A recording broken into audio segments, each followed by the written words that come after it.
फलस्तीन के मुसलमानों के लिए दुनिया भर के इस्लामिक कंट्रीज में प्रोटेस्ट चल रही है, जैसे कि तुर्की, ईरान, सीरिया, जॉर्डन, और वो अपनी हुकूमत से डिमांड कर रहे हैं कि वो फलस्तीन के मुसलमानों की मदद करें। लेकिन जुल्म तो फलस्तीन के मुसलमानों पर हो रहा है, तो दुनिया भर के मुसलमानों को क्यों तकलीफें हो रही है, चलिए बताता हूँ। नबी करीम सल्लल्लाहु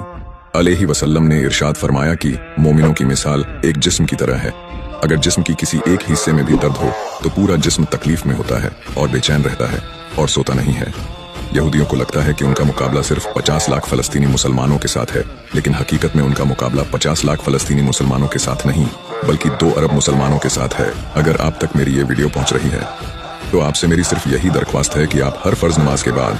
अपने फलस्तीनी भाइयों के लिए सच्चे दिल से दुआ करें